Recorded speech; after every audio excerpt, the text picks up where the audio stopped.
Это программа «Актуальное интервью», в студии Иван Лазаренко. Здравствуйте. В условиях пандемии коронавируса многие вынуждены соблюдать самоизоляцию. Такая ситуация может вызвать серьезные проблемы в семье. Как не поддаться панике, как избежать кризиса в отношениях в замкнутом пространстве и изменятся ли наши привычки после пандемии. Об этом мы спросим у доцента Института психологии Северо-Восточного федерального университета, кандидата психологических наук Валентины Лукиной. Валентина Сергеевна, здравствуйте. Добрый день. Скажите, у всех ли возникают так называемые панические атаки и что этому способствует? Ну, действительно, ситуация, которую мы сейчас переживаем, она очень сильно меняет нашу жизнь. И, возможно, это будет не только в текущий момент, но и в какой-то более отдаленной перспективе. Вообще социальная психология, она действительно такие ситуации изучает достаточно давно. И известно, что в подобных ситуациях люди могут вести себя совершенно по-разному. Ну, к примеру, вот первый тип такой реакции — это когда люди отрицают. То есть они продолжают вести обычный образ жизни, считают, что ничего не происходит, и вот, иногда порождаются даже такие конспирологические теории. Второй тип реакции — это такой противоположный абсолютно, когда люди эмоционально реагируют и считают, это вот реакция по типу «все пропало». То есть повышается у людей тревожность, вплоть до действительно возникновения каких-то панических реакций. Ну и, естественно, есть такой третий тип реакции, который находится, наверное, вот как-то между этими двумя реакциями. Ну и он условно называется адекватная реакция, когда человек не пренебрегает, то есть он прислушивается к тем советам, рекомендациям, которые дают компетентные органы, принимает какие-то меры для того, чтобы обезопасить себя и своих близких от возможных последствий. И в то же самое время он смотрит какой-то материал, информацию для того, чтобы предпринять какие-то действия для предотвращения возможных последствий. То есть вот такие есть реакции. Ну и, соответственно, если мы будем отвечать на ваш вопрос, я бы все-таки предложила заменить панические атаки на такое более мягкое, может быть, слово, как повышенная тревожность. Потому что панические атаки — это все-таки такой как бы крайний вариант. Если у вас еще был вопрос относительно того, что способствует, то есть почему такое происходит, вообще надо сказать, что каждый человек, наверное, в той или иной степени в повседневной жизни может испытывать панику. Такую легкую, я имею в виду легкую степень паники. Например, когда мы собираемся на какое-то важное мероприятие и, допустим, там автобус задерживается, такси вовремя не подошло. И здесь мы действительно можем испытывать такую, легкую панику. Что же может способствовать, то есть какие причины, почему возникают такие панические ситуации? Во-первых, это, конечно, неопределенность. То есть когда человек находится в ситуации большой неопределенности и причем еще ожидает каких-то последствий, неожиданностей, то действительно мы начинаем мандражировать. С другой стороны, есть еще такой момент, когда и стараюсь обращать на это внимание, ситуация, когда человек не может критично оценить ту информацию, которая ему поступает. И, наверное, это такой главный бич, наверное, как мне кажется. Но не секрет, что есть определенная категория людей, особо мнительных, которые целыми днями читают только информацию о вирусе и о сложившейся ситуации, смотрят сюжеты и все время переживают. На ваш взгляд, должна ли быть все-таки какая-то информационная диета в этом случае? Здесь действительно... Во-первых, нужно иметь в виду, что сейчас мы уже живем в таком мире, мы говорим, информационная эпоха, мы окружены информацией. То есть такую ситуацию, когда человек полностью отгорожен от информации, представить невозможно. Ну, даже некоторые как-то контролируют этот поток, но тем не менее все равно информация просачивается любыми способами.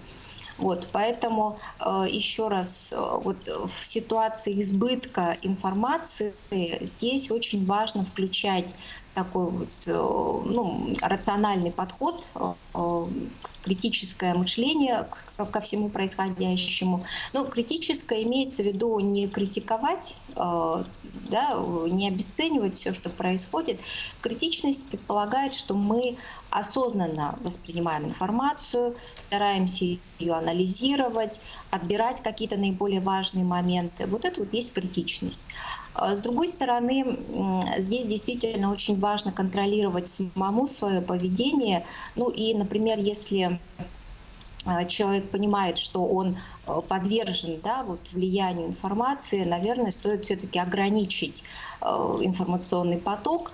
Ну, каким образом это можно сделать? Некоторые, к примеру, вот, формируют для себя такое правило, что просматривать информационные источники, скажем, 1 раз в день или 1 раз в 2 дня. Плюс ко всему здесь нужно очень избирательно, наверное, относиться к источникам. Ну, у нас есть официальные источники, например, вот Всемирная организация здравоохранения, Министерство здравоохранения. То есть черпать информацию оттуда. Конкретные факты, цифры, мнения экспертов.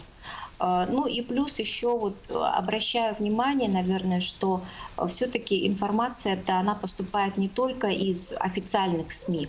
Очень часто источником информации являемся мы сами.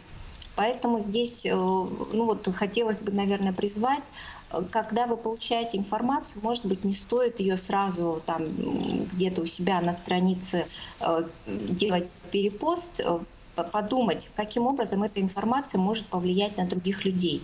Потому что среди вашего окружения или тех, кто читает вашу страничку, могут быть люди такие вот мнительные, там, пожилые люди, которые не столь критично будут относиться к этой информации. Поэтому ну, вот информационное поле мы формируем сами, поэтому давайте мы как-то все вместе в этом отношении будем какую-то гигиену соблюдать. С каждым днем в стране растет количество людей, которые оказались на вынужденной или добровольной самоизоляции. Счет идет уже на сотни тысяч. Чем отличается психологическое состояние у человека именно в таких условиях, в условиях замкнутого пространства, квартиры на самоизоляции? Ну, здесь действительно, вот, казалось бы, да, что вот, у некоторых бывает такая первая реакция, что люди радуются, да, что мы все устали, зима была долгая, темная, холодная, что можно немножко передохнуть. Но вместе с тем, конечно, могут быть определенные сложности, и, например, и взрослые дети испытывают определенную растерянность, то есть как себя вести в этой ситуации. Ну, к примеру, вот если мы говорим про детей, вот чем удобно, да, что детский сад, школа, эти учреждения, они очень хорошо структурируют время. То есть родителям уже не надо задумываться, там, чем занять ребенка, когда ему нужно поесть, там, что-то сделать. А здесь получается, что родителям и детям нужно как-то самим организоваться, да, организовать свое время, организовать свое рабочее пространство. Конечно, это требует определенных усилий. Но, с другой стороны, вот, если мы говорим о детях, то у многих родителей может возникнуть такой соблазн отпустить детей в такое вот круглосуточное проживание в онлайн-пространстве, ну, чтобы дети, ну, скажем так, не мешали, да, каким-то делам, работать удаленно из дома. Ну, вот это тоже нужно, конечно, контролировать. Вот. И сама по себе вот эта изоляция, она, конечно, не является причиной там, возникающих психологических сложностей, она скорее вот, выступает как своего рода катализатор. То есть если в семье были какие-то сложности до этого, то они, ну, конечно, могут как-то обостриться. Если были сложности там, во взаимодействии с детьми, то это тоже может ну, в какую-то такую ситуацию критичную вылиться. Да? Но здесь, наверное, можно дать такие рекомендации семьям. Ну, во-первых, это договориться.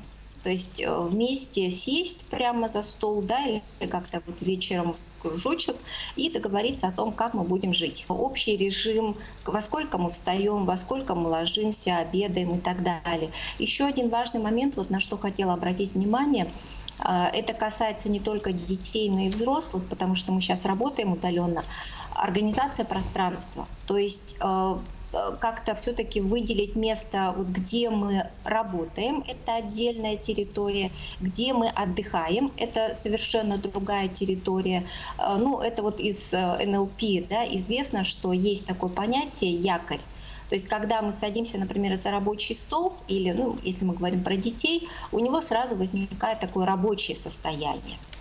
Некоторые рекомендуют, например, ну, дома это может быть и забавно, но, например, надеть костюм, галстук для того, чтобы как-то почувствовать вот это вот рабочее настроение. Да? Ну и еще важный момент, если мы говорим о семьях, о совместном проживании, предусмотреть личное пространство. То есть все время в одном месте, чтобы у каждого человека была возможность где-то уединиться, побыть одному, там, подумать, поразмышлять, остаться наедине с собой. Вот это тоже очень важно. А есть ли какие-нибудь универсальные советы, как вести себя в обществе в условиях пандемии, или все-таки радикально менять свое поведение не стоит?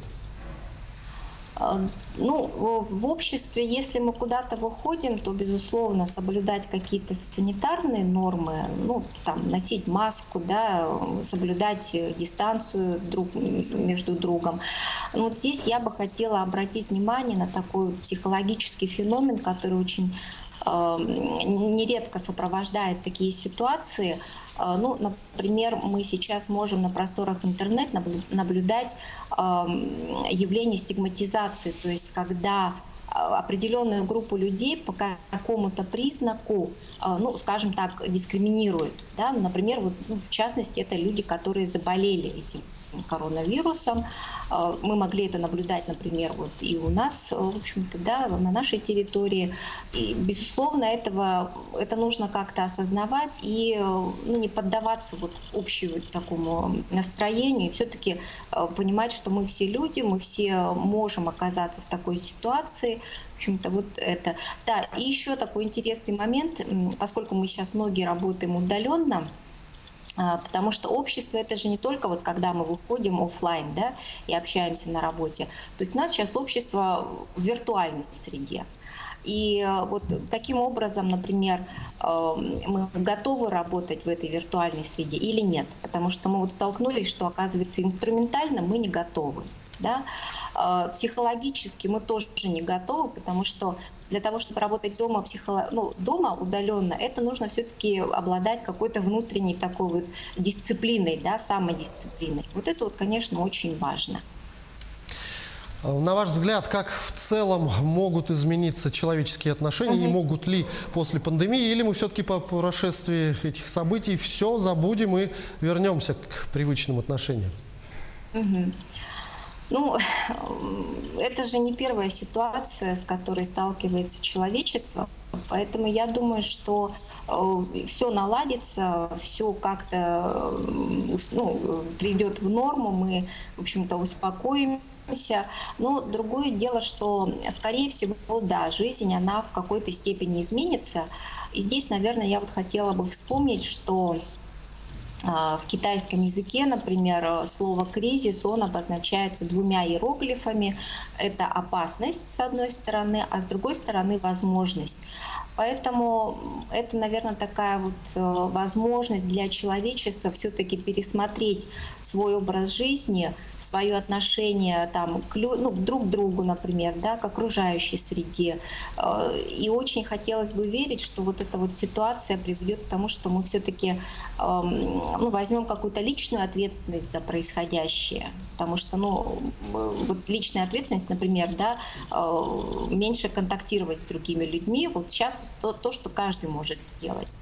Вот. С другой стороны, мы сейчас видим, например, вот система образования, мы уже сколько лет говорим о том, что систему образования пора менять, все там не так и так далее. И сейчас вот эта вот встряска, она как-то нам позволяет в таком экстренном режиме менять. Да? Вот я преподаватель, например, мы сейчас очень быстро осваиваем новые технологии, там пытаемся как-то со студентами контактировать. Поэтому я думаю, что это такая ситуация, давайте мы на нее будем смотреть с той точки зрения, что это некая возможность для человечества. Ну а можно ли, как вы думаете, извлечь какие-то положительные стороны из всей этой ситуации с коронавирусом? Ну, положительно, я думаю, что да, и, в общем-то, из любой ситуации можно извлечь какие-то положительные для себя стороны, потому что, ну, с одной стороны, вот многие мыслители и вот сейчас эксперты говорят о том, что как только наступает кризис и неопределенность, вот самое, что такое эффективное, самое лучшее, что мы можем сделать, это инвестировать в себя. То есть сейчас у нас мы видим, да, что очень многие образовательные ресурсы открывают свои площадки, библиотеки открывают доступ ко всему этому богатству, музеи и так далее. Вот это вот прекрасная инвестиция в себя, когда мы можем не просто вот там серфить интернет в поисках какой-то информации там, о коронавирусе, например, а все-таки использовать это время с пользой для себя, да, чему-то научиться, что-то узнать новое. И вот, ну, на мой взгляд, такая замечательная вещь, наверное, у всех на слуху, вот эти вот новые компетенции, да, софт-скиллы, то, о чем мы много говорим, как раз вот сейчас прекрасная возможность это все у себя нарабатывать. Я думаю, что если мы это с пользой используем для себя, это будет большой плюс уже после самой ситуации. Мы будем, ну, как сейчас говорят, более прокачанными, да, мы будем с лучшими навыками. Ну а кроме того, что вы только что упомянули, это вот самообразование, что бы вы могли посоветовать именно как психолог нашим телезрителям? Ну, здесь я вот опять-таки, да, говорю о том, что личная ответственность каждого. То есть не стоит ждать, что кто-то что-то предпримет, кто-то что-то сделает.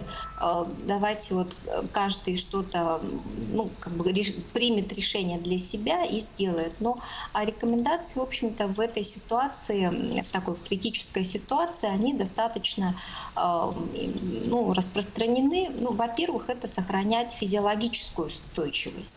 То есть побольше спать. Сейчас у нас, благо, есть для этого время. Заниматься спортом, какую-то физическую нагрузку себе давать. Ну, здесь, конечно, сейчас тем более прекрасное время, да, весна, можно выйти погулять, но опять-таки с соблюдением каких-то правил, да, там расстояние соблюдать при прогулках или там, при прогулке в парке. Ну, во-вторых, второй такой компонент, вторая составляющая, то, что очень важно, физическое здоровье, оно во многом зависит от того, какой психологический настрой у нас. Поэтому сохранять оптимизм, вселять этот оптимизм в наших близких. Если мы видим, что кто-то очень сильно тревожится и переживает по этому поводу, такое проявлять философское отношение. И это, кстати, наверное, вот якутскому народу очень свойственно, да, философское отношение к тому, что происходит. Ну и третий момент — это критично оценивать поступающую информацию. То есть подумайте, действительно это так или нет, стоит ли верить поступающей информации. Поэтому здесь рекомендации, в общем-то, они достаточно простые и, в общем, то, что мы используем в повседневной жизни. И еще хотела так вот напоследок сказать, что для тех, кто переживает очень сильно вот эту ситуацию или по каким-то причинам, да, у него есть действительно вот сложная ситуация, там, связанная с работой, может быть, с детьми, там, с пожилыми родителями. Есть горячая линия, вы можете позвонить и, в общем-то, получить консультацию профессионалов, специалистов. Телефоны горячей линии, кстати, как раз сейчас на ваших экранах. Валентина Сергеевна, я благодарю вас за беседу. Спасибо, что нашли время и ответили на наши вопросы. Всего вам доброго. Хорошо, все. Всего доброго. До свидания. Это была программа «Актуальное интервью». Как без последствий для психологического здоровья пережить вынужденную самоизоляцию в сложившихся условиях, мы сегодня говорили с доцентом Института психологии Северо-Восточного федерального университета, кандидатом психологических наук Валентиной Лукиной. До встречи в эфире.